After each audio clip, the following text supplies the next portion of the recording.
នបោផាប្រៃរីកលើទឹកដីខេត្តកំពង់ស្ពឺ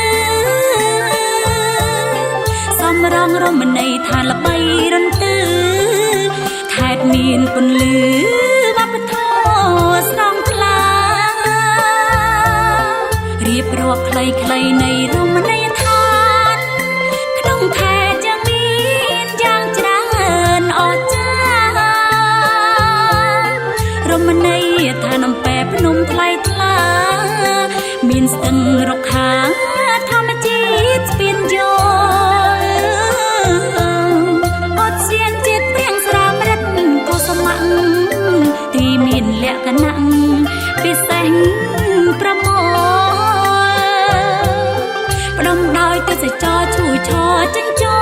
លទេសនាមីមូលរមណីគិរីរំទីរមណីយដ្ឋានគិរីរំក្រោ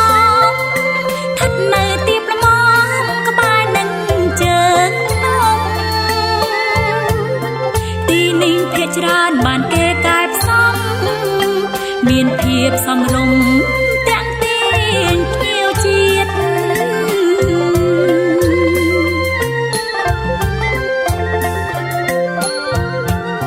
រមណីយដ្ឋានចម្បាំងឆក់អោកាំងពេញនិយមខ្លាំងណាស់នឹងច្បាំងថែមទៀតពីសំណាក់ភ្ញៀវជាតិនិងអន្តរជាតិមកកំសាន្តប្រងព្រាតទឹកធ្លាក់ដងអទឹកធ្លាក់អន្លង់រត់មិនបានធន់អីទេសចរប្រុសស្រីចូលមកហើយហោមានចំងាយប្រមាណ3គីឡូពីរមណីយដ្ឋានទឹកធ្លា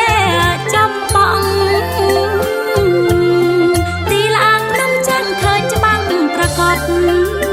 មានក្នុងប្រវត្តិសាស្ត្រមិនកុហកសម្បូរដោយលអាងធំផ្ដុំទឹកដក់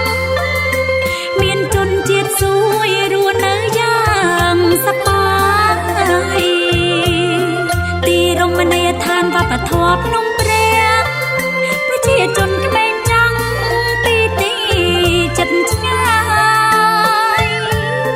មកគោរពបូជាបន់ស្រន់បង្គំថ្វាយជំនឿលើបារមីពូកែស័ក្តិសិទ្ធិ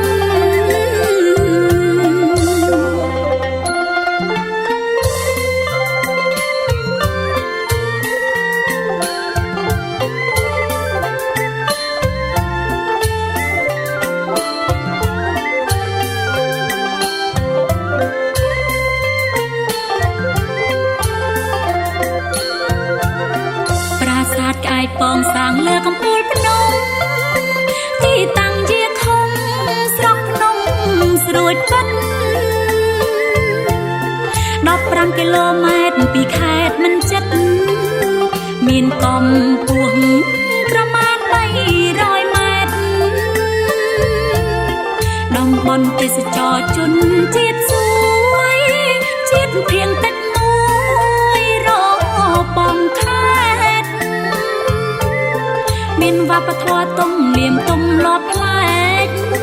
បែកឃុំតពាំងជោស្រុកអរ៉ាល់រៀបរាប់ទ្រួតទ្រង់សង្ខេបបែបថ្មីមេត្តាខន្តីដោយក្តីយកយល់រាយជូនប៉ុណ្ណឹងប្រញាតបានស្គាល់តែកំសាន្តរៀងរាល់ថ្ងៃឈប់សម្រាកតំបន់ទេសចរដ៏សំពំប្លែកស្រស់ល្អពណ៌ភ្នែកនិងទៀងទាក់ទេសចរមកទាំងសនារាប់រយនាក់ទឹកដីត្រជាក់ខេត្តកំព